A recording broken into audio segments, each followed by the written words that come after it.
lesson 9. Svadhyaya. Svadhyaya is self-study.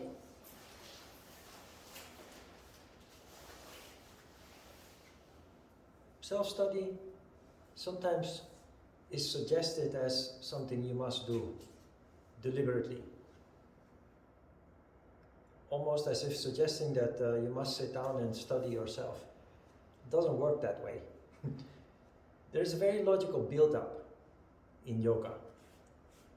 And also in the yamas and niyamas. You've seen previously that when we studied contentment, it basically covers all 4 yamas that come before that. And then we entered into the niyamas, and you see that that is also related to the 5 yamas that came before it. With self-study and the subject after the break, surrender, we come to a conclusion. It all comes together. Self-study is not something that you do deliberately. It's something that happens naturally. Why? Because if you do yoga correctly, it leads to increased consciousness. It leads to opening up, awakening of consciousness. It leads to increased sensitivity also. And with that, you gradually become more and more connected with the self. It's a gradual process in which you discover more and more aspects of yourself, aspects of which you were not aware. We have a tendency to identify with our environment. We have a tendency to identify with our nationality, the culture in which we grow up. We have a tendency to identify with our neighborhood, with the group of friends of which we are part. We have a tendency to identify with our family name. We identify with our favorite sports, hobbies, and what have you. There's nothing wrong with that. But we think, this is who I am. I'm Dutch. I am Katwijk family. I like, I do, etc. But that's not, in essence, who I am.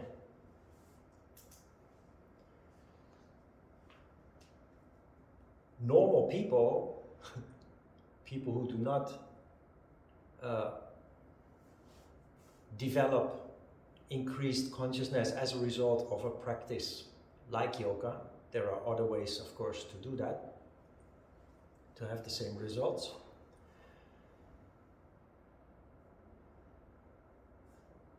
They are not really capable to look beyond the surface that is formed by our identifications. It's simply how we function as human beings. But all people who start practicing yoga,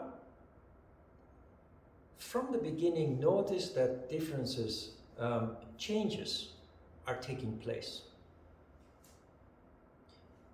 You feel different, you start feeling different,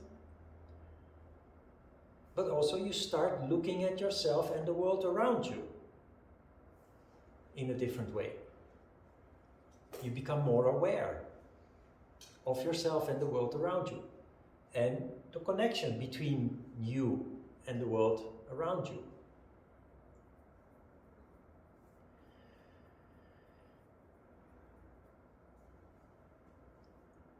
It is said that when you practice yoga, your IQ improves, your intelligence improves.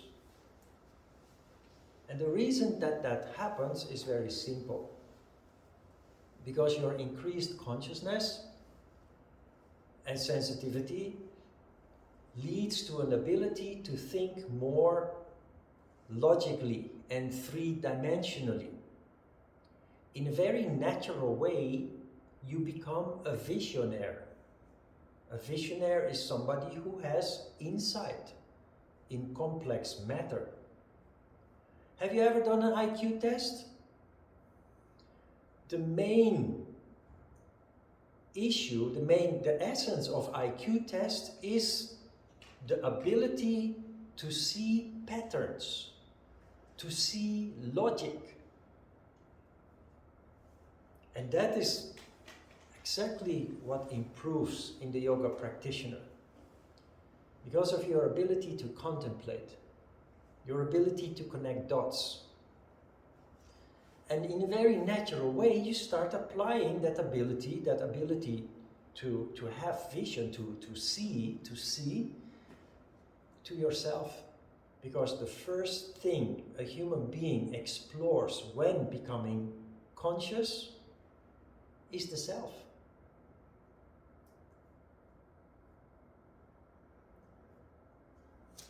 In the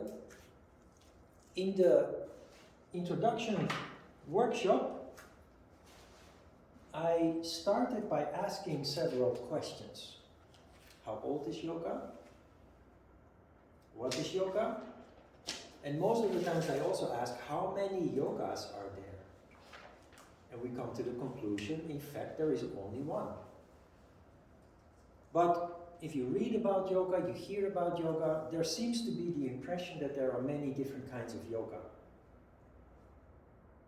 Now there are modern forms of yoga that have really not much to do with what yoga really is about, other than a superficial veil of mystery that they make it, that they surround it with to make it commercially interesting, to attract masses of people. But if you look at traditional yoga, still there is the impression that there are many different kinds of yoga. There's Hatha Yoga, Raja Yoga, there is Bhakti Yoga, Karma Yoga, Jnana Yoga. There are many, in fact.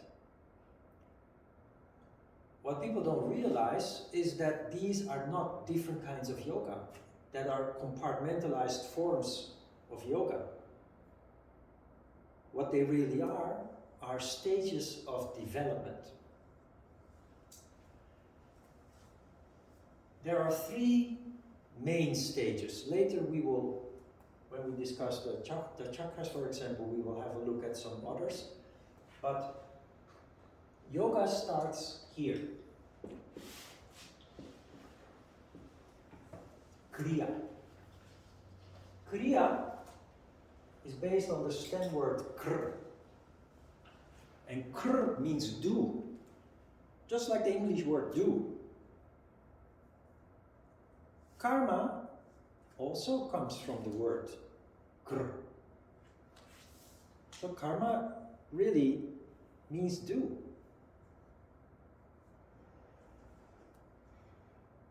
Kriya, the first developmental stage of yoga, is Kriya. You have to start doing, literally. Do what? You have to start doing things mindfully. So kr means do, but when you transform that by making the whole word kriya, it becomes doing things in a very specific way. It is doing things in a very specific way. Yoga, in its traditional form, is a very specific way of doing things. Moving, mind control, energy control. Doing things, but not just doing, that's what everybody is doing, but doing things mindfully, consciously. Using logic and common sense with a purpose. So if you do that, Kriya Yoga, as that stage is called, this occurs.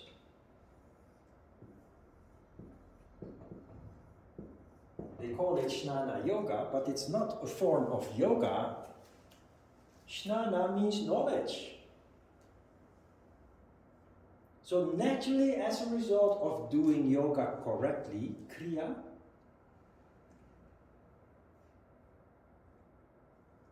you develop insight, wisdom, increased sensitivity, which is a sort of information, a source of information from yourself and from the surroundings. So Jnana occurs. As a result of Jnana, you start investigating.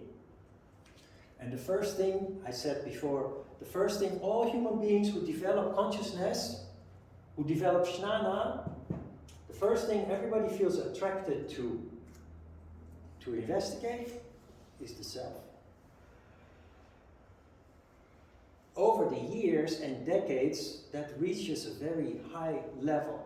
It's like natural, it's like psychology, but a natural psychology. Not learned from books, but learned from observation. Observing yourself and the environment, other people. Which leads to the highest stage of yoga.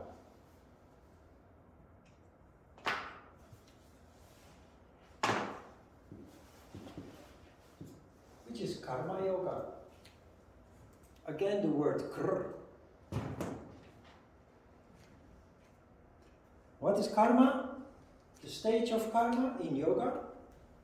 Karma means do.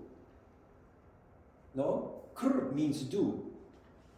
But the word transformed into karma reflects that it reflects the law of cause and effect. The law of cause and effect applies to everything. Nothing stands on its own. Not even the most subtle of things, like just a thought, or just a slight feeling, subtle feeling. Everything leads to something. A movement of energy is like a wave, and it will spread and it will cause action and it causes reaction. That is what karma means. Being a karma yogi, being at the stage of karma or karma yoga, means that you have developed insight into yourself. You have pushed self-study to a very high level. You have developed a very deep insight in your past, possibly even covering previous lives, if you believe in previous lives. If not, fine. But you will develop a very deep insight into yourself, going back as far as early childhood. You start to see the connections of who you are today, the way you behave in certain situations, your ambitions, your frustrations, your emotions. You start to see the connection with things that happened in the past. That is karma. But that is not the whole picture of being a karma yogi, because if you develop that insight into your past, based on that insight, you then have the ability to see the future, your destiny. Not only that, along the way of your yoga practice, you purify, as we call it. You get rid, little by little, one by one, of the superficial identifications. Everything that seemed important before, slowly but certainly starts to lose importance. Things that had your interest before, you were even passionate about maybe, or obsessed with, they lose meaning. But they are replaced by true self-knowledge. So little by, it's like an onion. An onion exists out of many layers, and in the very center of the onion is this little egg. So a human being is like a full onion. That little egg in the middle, the center of the onion, that is your true self. It is so covered up with so many superficial layers that most people have no connection with their true self. And all these layers are all those identifications that you have absorbed or adopted since you were born.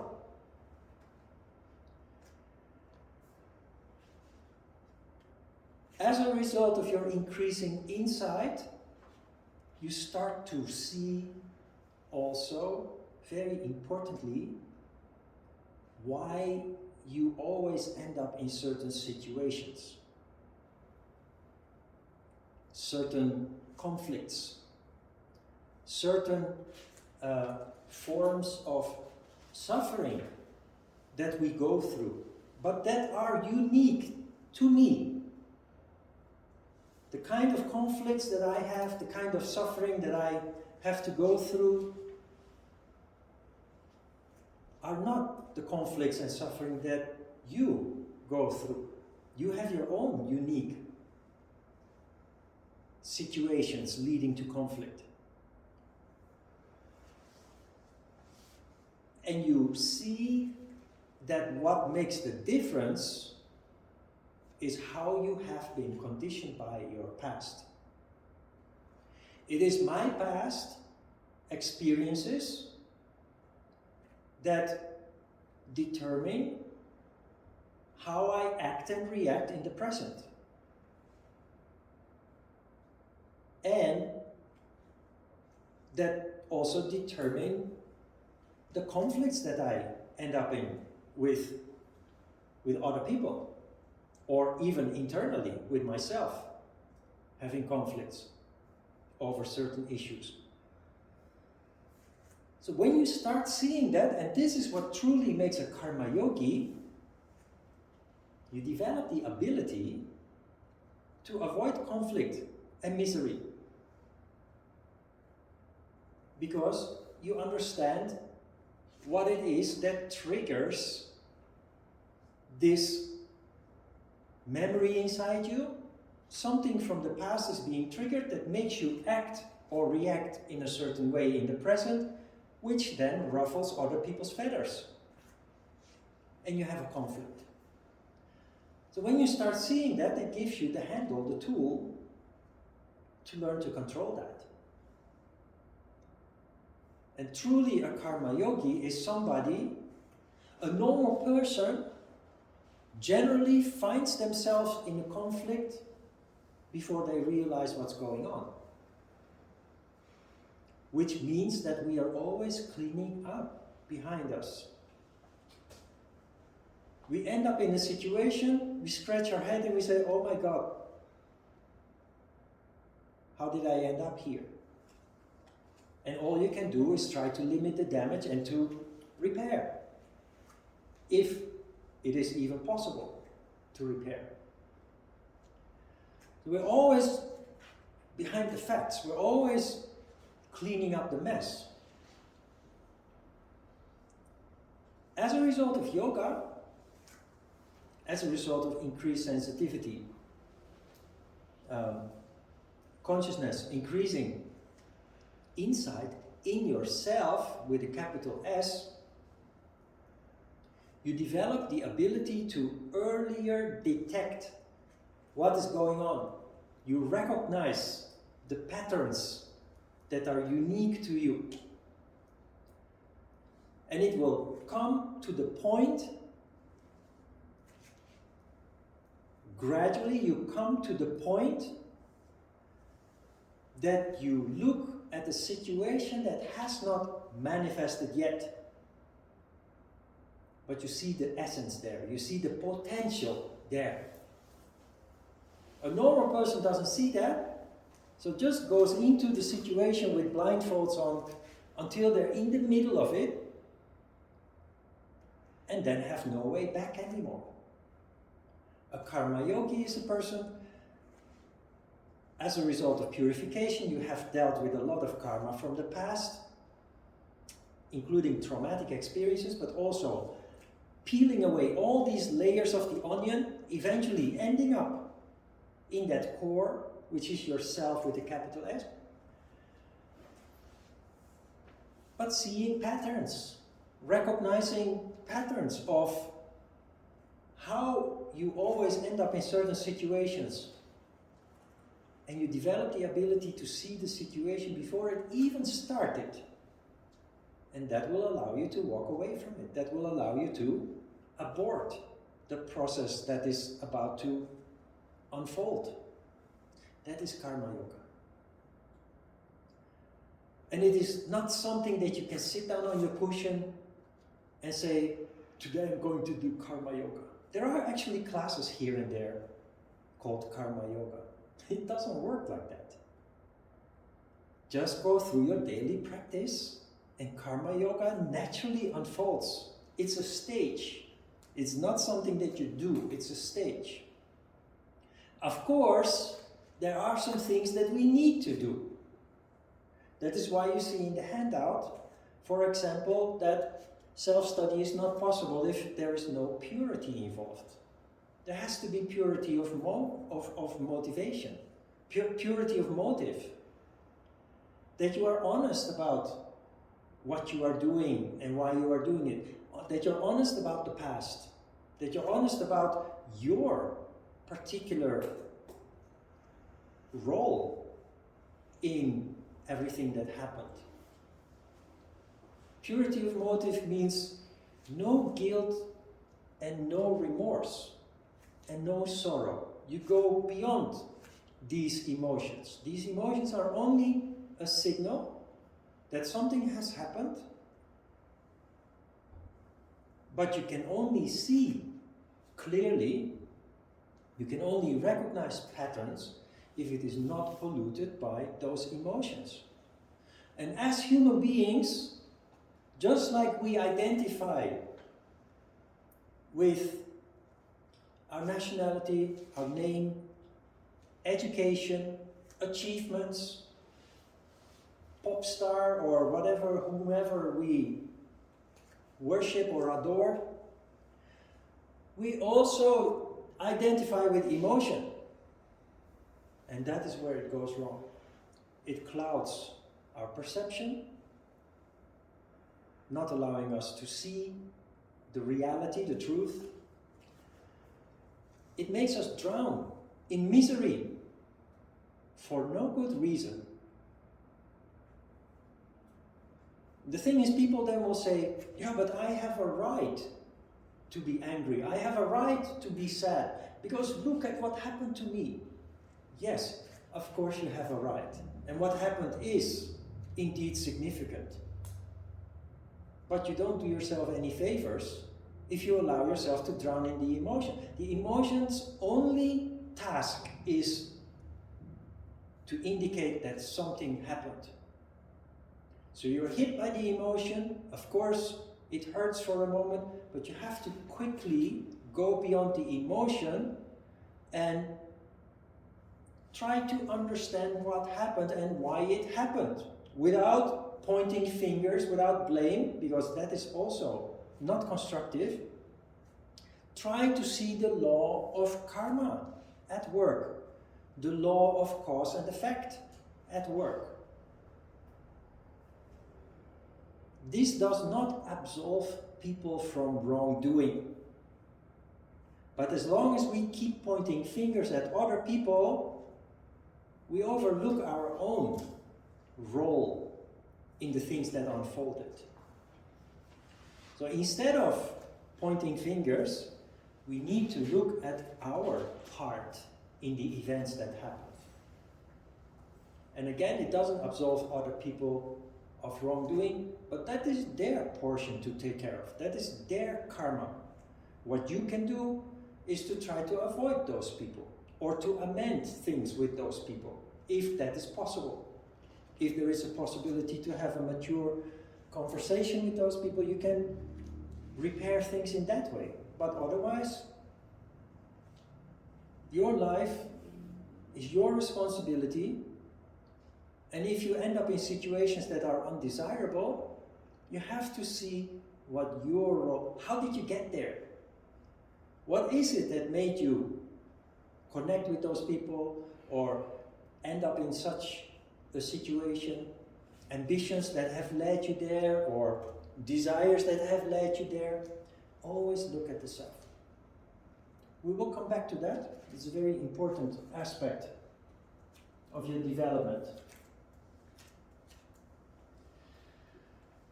So self-study really is something that happens naturally, but you have to. You cannot sit down and say, I'm going to do self-study today, but what you can do is actively participate. Be honest, be truthful.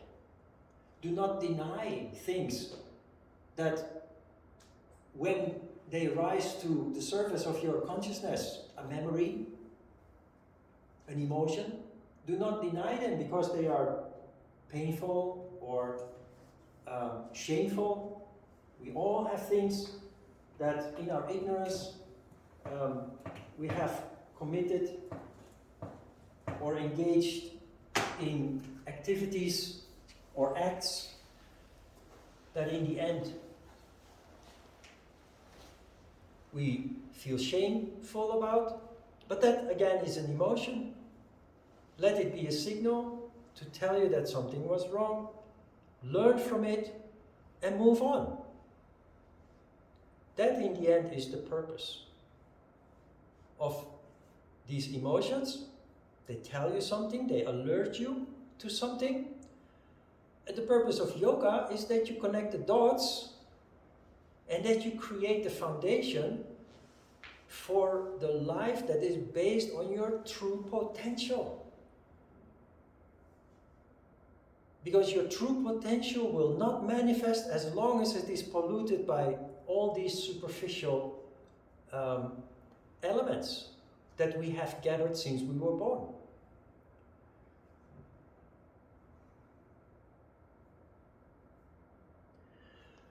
An interesting anecdote.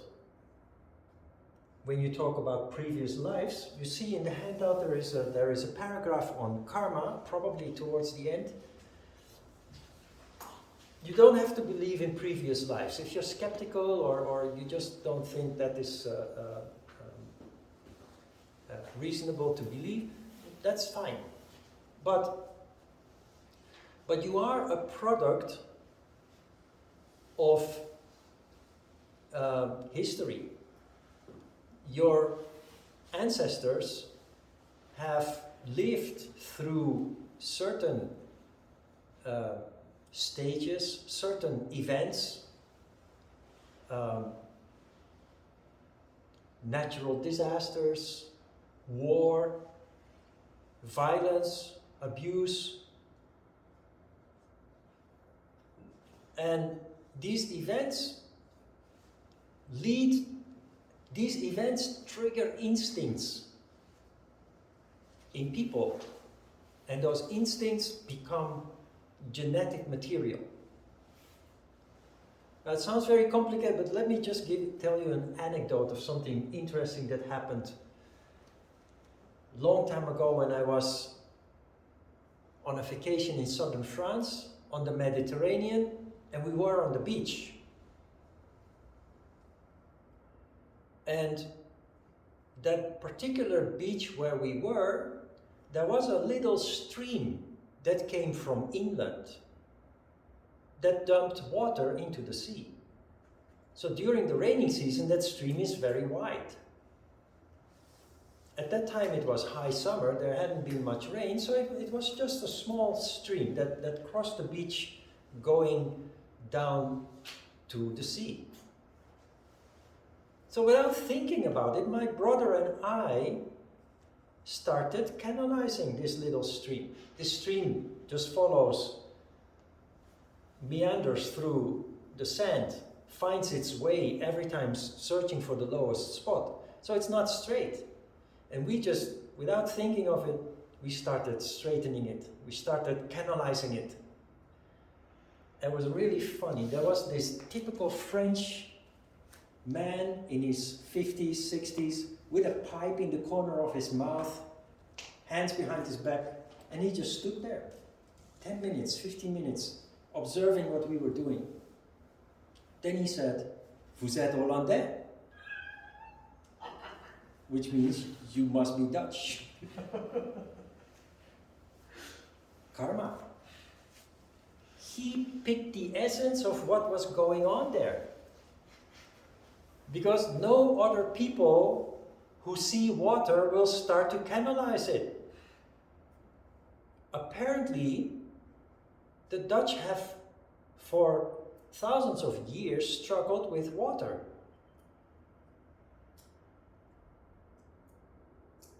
It is in our genes that when confronted with water, we need to control it. And that's what we did there. Because deep inside is this fear of death through flooding, which throughout the centuries has killed many people. The Dutch country, for the most part, is below sea level. That is why we are obsessed with water, without knowing it. Now I know. And this event with this French man, only 20 years later or so, I realized what really was happening there. He saw the karma at work, and he knew we must be Dutch, because no other people are so obsessed with water. Like these two guys there, trying to canalize the stream. That is karma. Not karma from the short span of life that you have self-lived, but from apparently previous lives. It's in your genes.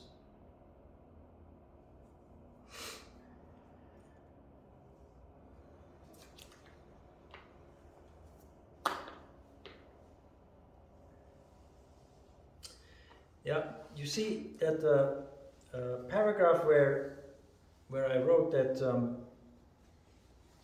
that practicing Svadhyaya or self-study is only possible if you understand and practice purity, saucha, tapas and santosha, contentment and austerity, are also important here. Tapas is important because of this process. Kriya is the practice of tapas. Doing yoga correctly, mindfully, subjecting yourself to discomfort consciously, is tapas, the practice of austerity. Why is that important in this process? It is that leads to that energy that rises up and causes awakening of consciousness. That is why tapas is important. Why contentment? Because when you become conscious and realize the reality of yourself and the life that you have lived, your past, there will be many realizations that you're not so happy with. Realizations about yourself. How do you deal with that? Practice contentment. Positive thinking. Instead of looking at the negative aspects, look at the positive aspects. When you train yourself to do so, you will find that whatever on the surface appears to be a negative aspect or a negative experience, it always transforms into something new, into something constructive, into something positive. Can you see that?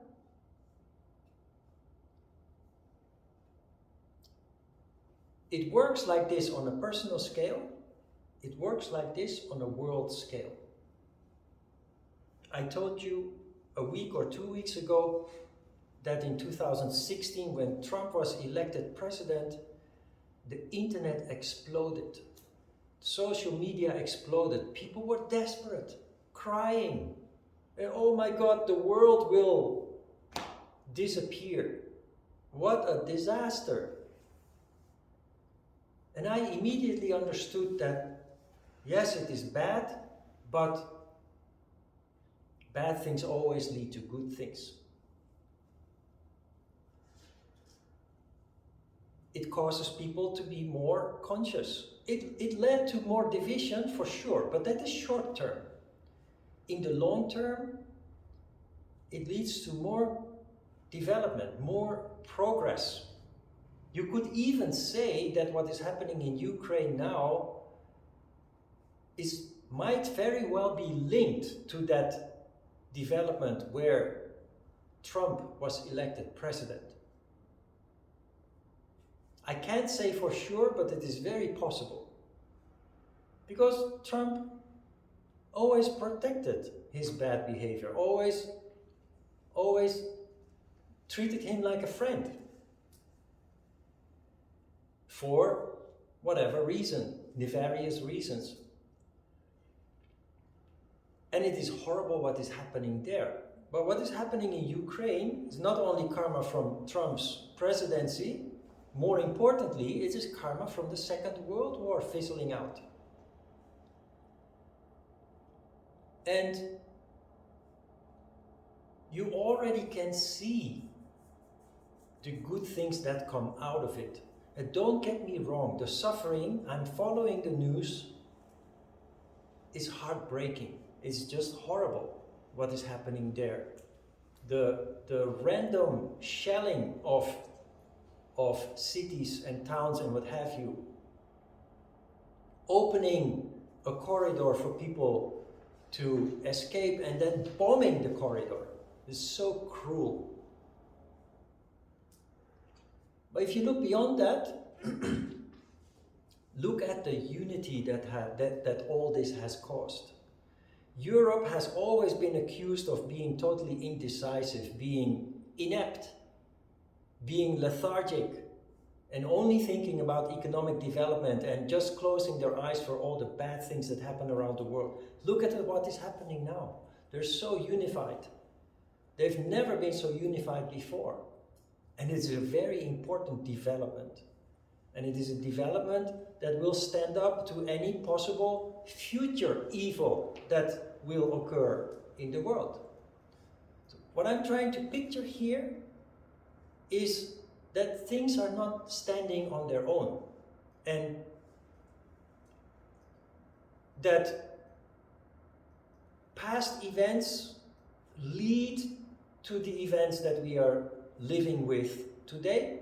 And not only that, in the long term, it always leads to growth and development.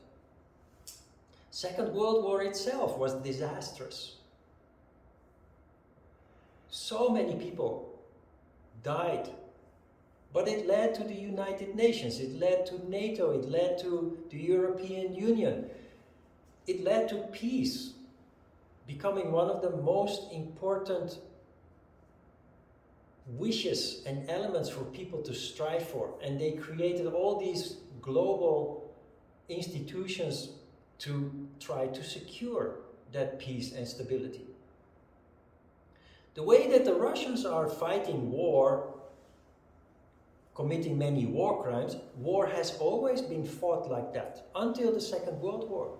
And then we said, no more. We're even going to make rules for war.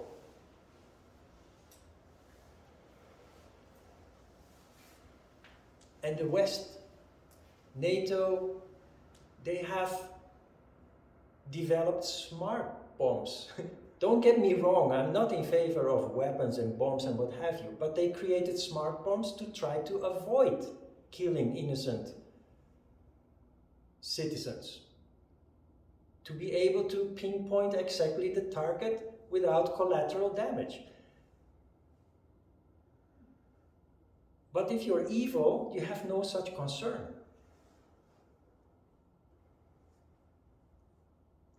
And in the long-term evil, in the short-term evil can do a lot of damage, a lot of harm.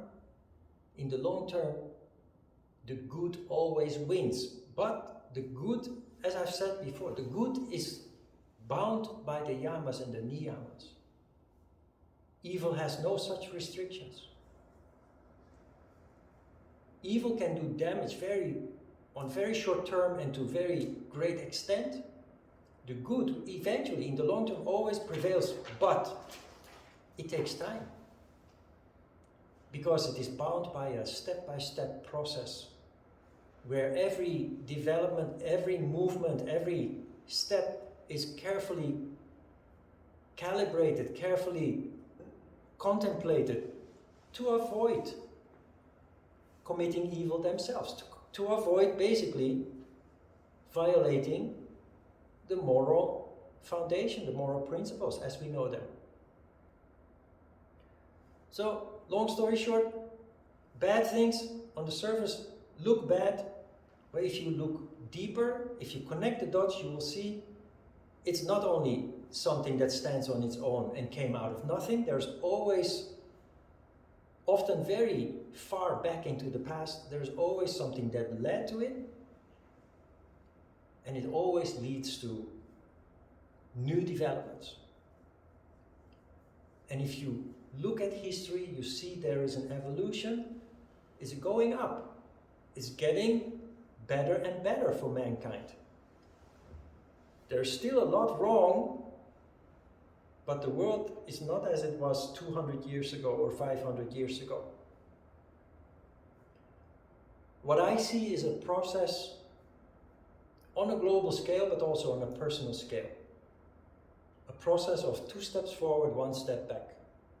And that repeating into perpetuity. 2 steps forward is the process, the progress that we make personally and on a global scale. The 1 step back is what teaches us, what forces us to be aware of what's good and what's bad, what needs to be done and what should be stopped doing. The 1 step back, the setback, the failure sometimes is an important aspect of our growth process. So we have to change our perception of failure. We have to change our perception of setbacks in life. Because like war, like global events, on a personal scale, setbacks, failures, sometimes tragic, sometimes disastrous, but they always lead to new developments. They always lead to further growth. They always lead to you being able to manifest potentials that you didn't even realize you possessed.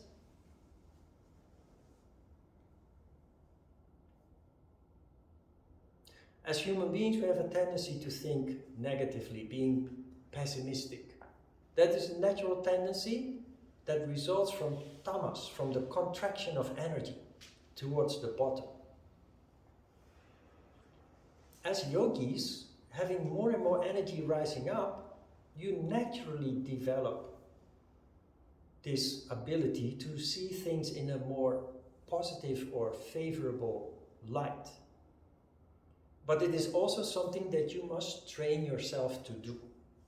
It happens naturally, but it is something that you must train yourself to do. And that is the practice of contentment. To try to see the good beyond the bad. To try to think positive when confronted with negative things. And as a yogi, you develop that insight to see that. 3-dimensional vision. Ability to connect the dots, to see the law of cause and effect at work.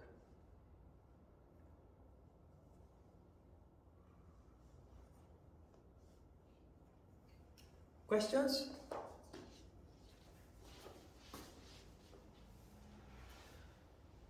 Well, going back to your 3 stages of development you talked about earlier, about Kriya Yoga, Jnana Yoga, and Yep. Karma Yoga. Yep.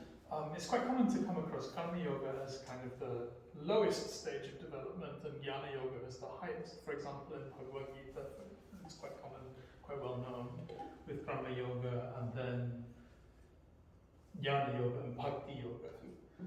So it's a little bit of a surprise to see them flipped here. It depends on what angle you look at it. It is possible that in certain branches of yoga that they see karma yoga as the stage where you're being confronted with your past. That is in the beginning stage. For us, karma yoga is that you're in control, that you have burned your past karma and are able to avoid making new karma in the present and further down the road in the future. And bhakti is sometimes seen as one of the highest stages of yoga, but it's actually something that happens already in the beginning stages. We were going to talk about this when we discussed the heart chakra, but bhakti yoga is something that happens as a result of the heart becoming activated. You become more sensitive, you become more conscious, and that also means that you become aware of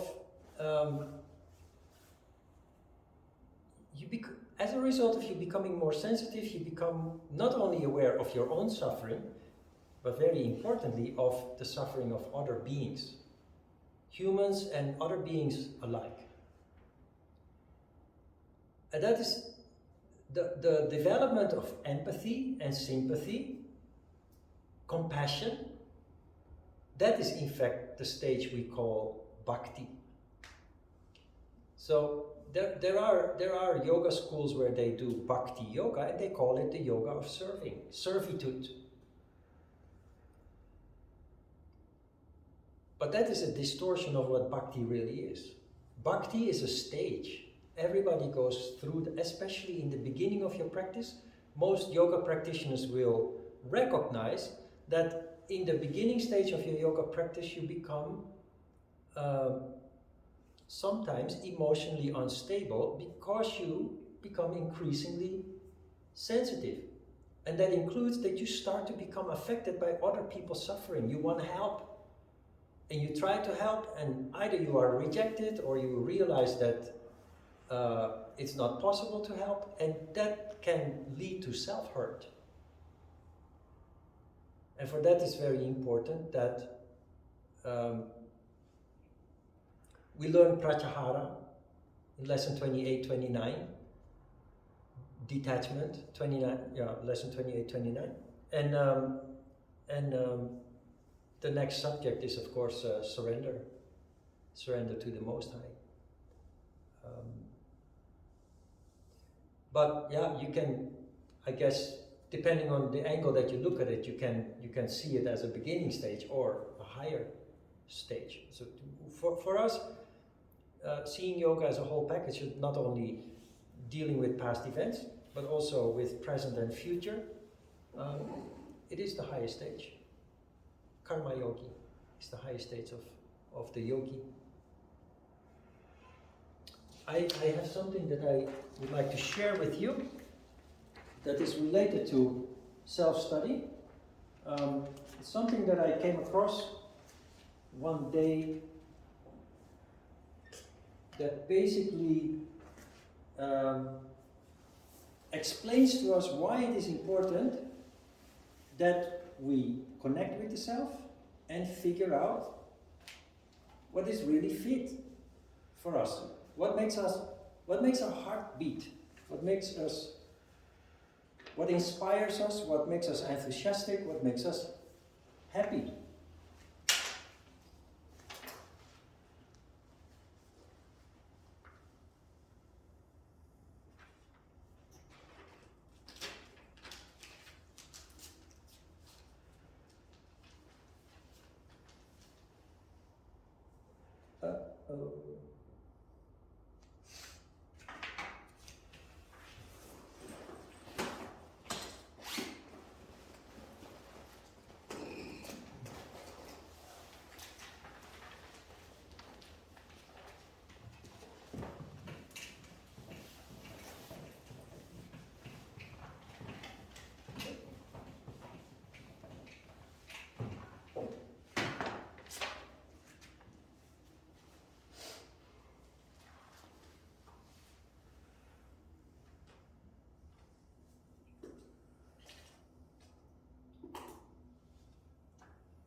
The proportions are not really symmetric, but I have enough room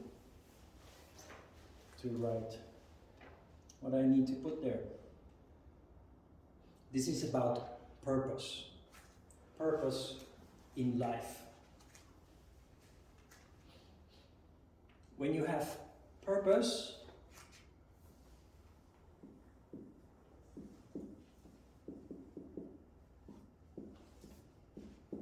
you love it. When you love something, you have a passion for it. Or, on the other side, it becomes a mission.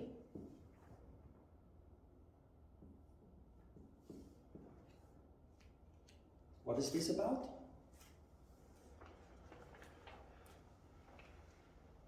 This is me. I love yoga. Real yoga. I cannot engage in fake yoga just to earn a living. I'm very passionate about real yoga because I know the value of it. It's my mission to spread it.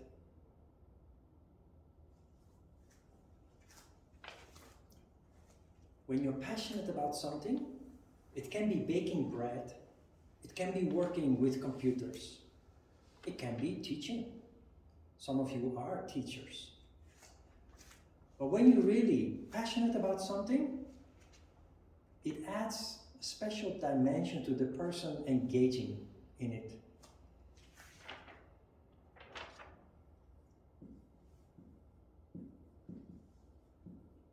You stand out.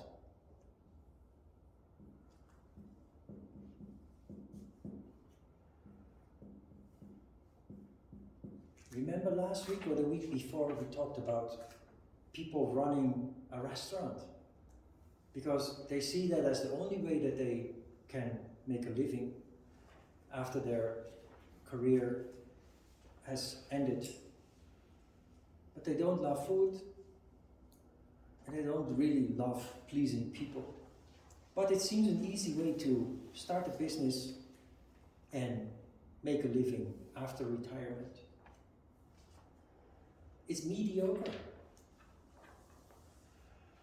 And people often don't return to that restaurant. But if you love food, you love it, you're passionate about it, you become a specialist. By default, you become a specialist at things that you really like because you become that, what you love so much.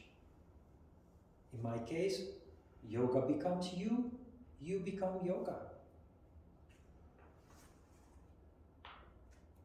You're great at it. Or, also very important,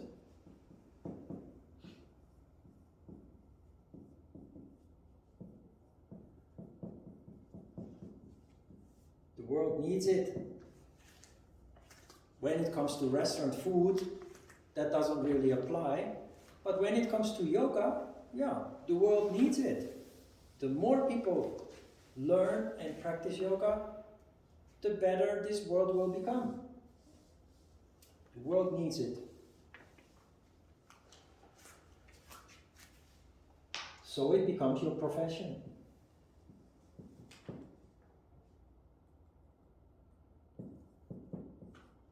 Very naturally. Instead of having to drag yourself to work every morning to a place that pays you a paycheck and allows you to pay the bills, you're actually making money by doing something that you love to do. It becomes your profession. You become a specialist. And in case the world needs it, it's also called a vocation. Think of Doctors Without Borders, non-governmental organizations, people that are, whose mission it is to reduce the suffering in this world. I'm very touched by how people in Europe are coming together and receive all these people. Poland, especially, already more than 1.5 million refugees. And look at how they are being received at the border, with blankets and warm clothes and warm drinks and warm food, and people take them into their homes. They're being helped in so many ways. Wonderful. There are not many conflicts or disasters like this where you see people so strongly, passionately coming together. And where does all this lead? Also very important.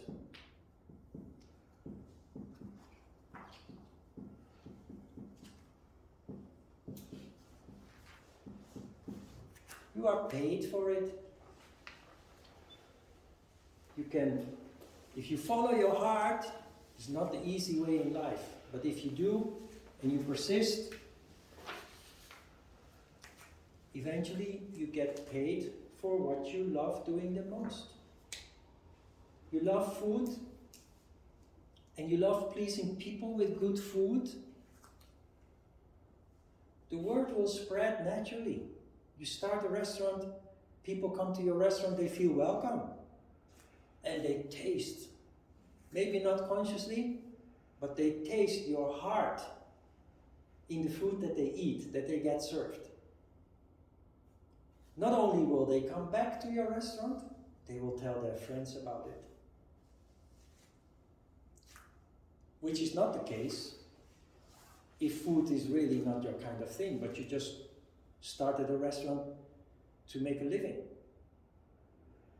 Your customers, many of them, most of them will not come back, and they certainly will not tell their friends. Advise their friends to also have a look at your place because it is so wonderful. So the title of this graph is Purpose, but it is very much related to our subject of self-study, because you will find your purpose when you connect with yourself. For me, I'm not only teaching yoga, and this all applies to how I teach and why I teach. And I do in the end also get paid for it. But 3 years ago, 2018, I took a break from teaching yoga for a year. And I had no income, I had nothing, but the bills kept coming, of course. But I just needed a break. And I felt also that the last classes that I was doing in 2000, what was it, 2000? I took a break in 2019. So the last class of 2018, my dog died in the summer, during the break, and I had this last semester, autumn semester. I was not inspired anymore. I felt lost, exhausted, and I thought, I need to continue because I have to pay the bills. But purity of motive made me decide not to continue teaching because the quality of my classes wasn't there anymore. If I'm not inspired, it just becomes a story that I'm rattling off from the text that I have in front of me, and it just doesn't flow anymore. So I just took a break. Lo and behold,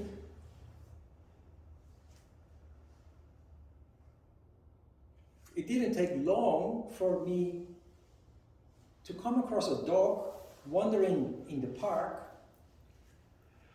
and I connected with that dog. And what happened is this. Normally, when you come across situations in life, people, animals, what have you, you just know that it is not your karma to take care of, right? Because it will affect you in a negative way. And you think, that is not my portion, that is not my thing to take care of. Or even, you just can't. And when my dog died, that experience was so traumatic that I vowed never to have a dog anymore for the rest of my life. In fact, while she was still alive, it was a female dog, I actually promised myself never to have a male dog. But male dogs and female dogs are different, their behavior is different. And I had male dogs since I was a child. And in Korea I had a male dog and a female dog. The male dog was older and died earlier. And I just thought, I don't want to have, if I ever have a dog again, I don't want to have a male dog anymore. After my previous dog died in my arms, her heart stopped beating because her kidneys failed, and the doctor was very hesitant to euthanize her. So he just sent me away, and then I had to come back again, and he sent me away. And then finally he decided he wanted to help me, but he said, there is a customer waiting before you, so please go back to the waiting room. I will help the customer, and then I will help you and your dog. And my dog's blood pressure and heart rate had become so high that I think her head was exploding. She tried to bury her head in the wall, in the corner. So I took her back and I tried to comfort her, and she just collapsed in my arms. And that was so traumatic, and I'm so upset with the doctor's hesitance. He could have relieved her suffering. But so I thought, no more. If I take another dog, 15, 16 years later, I will have another drama on my hands, so no more. I'm done with dogs. But you know, I lost my purpose, I lost my passion. And I don't have a family, I don't have children, which gives a purpose to parents. So there was this dog in the park.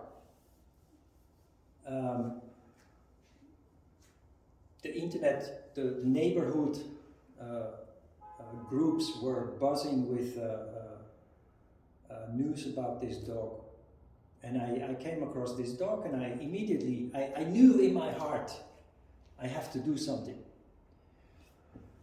So from that moment on, I came to the park twice a day with a backpack, this backpack, full of fresh water, canned food, dry food, and snacks. And I thought I can befriend this dog and take him home.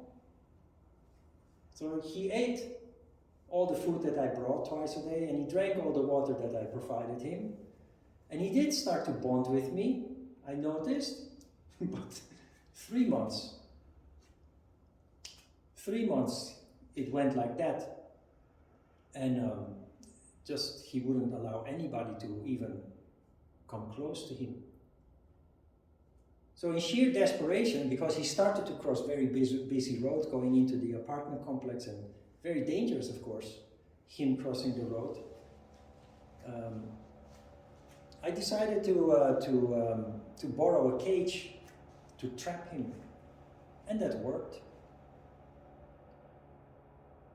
And that became my reason for waking up again in the morning. So for a year, I took care of him. After a couple of months, when he settled down, this is how energy works. All my energy was absorbed by this dog. I put all my passion, compassion into this dog. Because I know that how it works.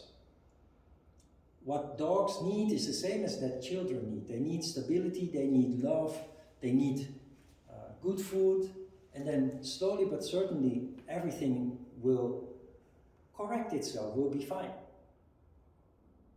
So after 3 months or so, he started to settle down and I became curious. And because of the internet, you little by little learn where this dog came from, how he ended up there, etc. So he was born in a park from a mom with 4 siblings.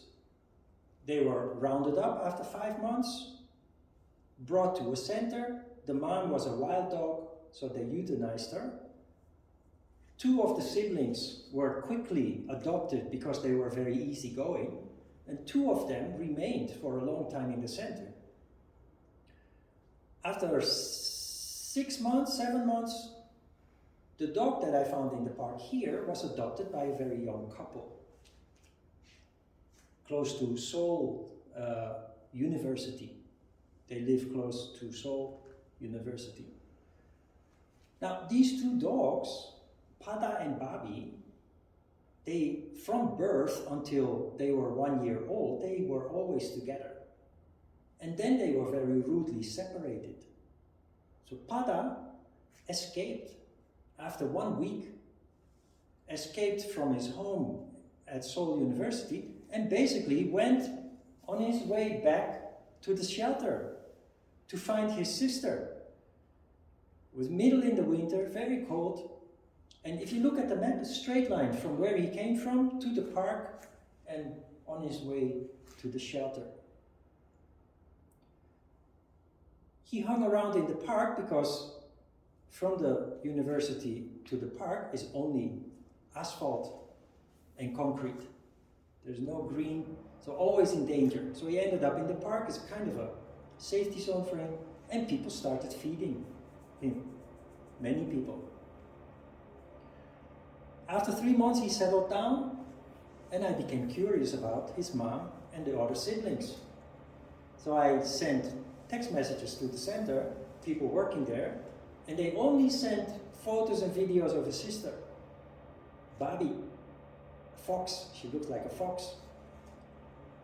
And I said, what about the other siblings and the mom? So first they didn't want to talk about euthanasia because that center has an official policy not to euthanize dogs. So generally they don't. But they said, we only have Babi's photos and videos. Or what they really meant is, we are very desperate and we want to get rid of her and she's miserable, and indirectly they wanted me to take her. I knew that. But not only that, when I saw her, I knew that I started to connect the dots. I knew that Pada ran away because he missed Babi, but Babi stopped eating, became depressed. She was a tiny little shrimp when I found her there. They had given up on her. They didn't take her out of her cage anymore because they couldn't do anything with her because she was so scared. So 1 and 1 is 2. I ended up with 2 dogs. I vowed never to have a dog anymore, and I ended up with 2 dogs. It's a full-time job that doesn't get paid, but I'm happy. And I wake up in the morning with purpose again. And not only that, I started teaching yoga again when both of them settled down, with renewed passion and inspiration. See how everything works? I followed my heart. My head had made a vow never to have a dog anymore. My heart said, whatever, here you have 2. And they're gorgeous. They're so lovely. A Babi, after 3 years, still nobody can touch her. She's still so scared to be touched. She's traumatized. But she's stable, she's happy, she's healthy. She increased, she's almost twice her weight now that she was when I found her. And she's just so grateful. I don't know. In the next lecture, we will talk about surrender. I just accept it as it is. I followed my heart, but I'm so occupied that I only have one class per week. And for the time being, it's fine. And the universe helps me. God helps me. That is the most wonderful of it all. Follow your heart. What I'm saying here is not easy. But follow your heart and you will wake up every day enthusiastic, happy, inspired, whatever it is that you do.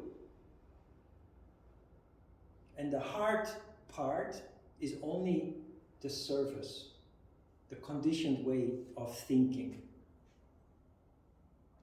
But what would have happened if I had followed my head? Found out about this dog? I would have regretted for the rest of my life that I didn't take action at that time. And always wondering what would have happened to this poor thing. He needed me. And nobody else was willing to do what I did. The fire brigade came to hunt him down. They were talking about bringing in people from the countryside with hunting, with not to kill him, but to sedate him. So it could have ended very bad. Anyway, purpose. Follow your heart. Then you end up in this process. Not easy, but there are other forces at work that you will recognize are there to help you. Forces that also can work against you when you purely follow your head, regardless of what your heart tells you. Can you see that? Misery very often occurs because we didn't listen to our heart. We follow our desires. Or with mental constructions, we block what we truly feel about things. And that always is a recipe for things going off the rails. We have to struggle, we have to fight to get where we want to be because it's a mental construction. While if it is from your heart, it comes naturally. Not always easy, but naturally, smoothly. And it will evolve, and you will see that everything starts to fall into place and connect and make sense. Because what I did didn't make sense on the surface. But it is because of this. I felt this attraction, this connection, and he felt it too. I have videos where he approaches me. It's like as if he wants to talk with me, to talk about his misery. I would just spend hours sitting there, and he would always come. He would always come to me, but never allowing me to come close. Good. I think we have to take a break here. Questions? Now, okay, just a warning. Because I have dogs, doesn't mean that you should take a dog. It may look cute. Many people think a dog is cute. But the reason why so many dogs end up in a shelter is because people have no idea what they get into. And if you have a job and there's nobody else at home, your dog has to stay for 8-9 hours alone, that is just pure injustice to the dog, because they're social beings, and if you put a camera in your house, you will see that they will wait at the front door all day. They will wait for you to come back. So if you love dogs, just wait for the time to be right to have one. For me, I'm at home day and night, except for this Sunday class. And they wait patiently. I once left open the cabinet with all their snacks in the morning when I came to the yoga studio. So 8 hours later I came back home and they hadn't touched anything. And this is really unique because a normal dog, when they see that the cabinet with snacks is open, they will tear up every bag that they can find. They will totally overeat, and you will find them with a blown up belly and a carnage in your house, a mess with all the food packages and what. They hadn't touched anything, and I was so impressed. Just amazing. But it's a huge burden. For me, it's the right time in my life to do this. But I have noticed that people take dogs, and sometimes I feel I may have inspired people to take a dog, but then they go to work all day and there's nobody to be there with that dog, and that is just sad. So just because your yoga teacher took a dog, do not do that unless there is family at home or yourself at home to take care of the dog. A dog is a handful of work. A cat is a different story, but dogs are a hand. It's just not fair to take a dog and then not take properly care of them. It's the very reason why so many dogs end up abandoned. Okay, then have a short break.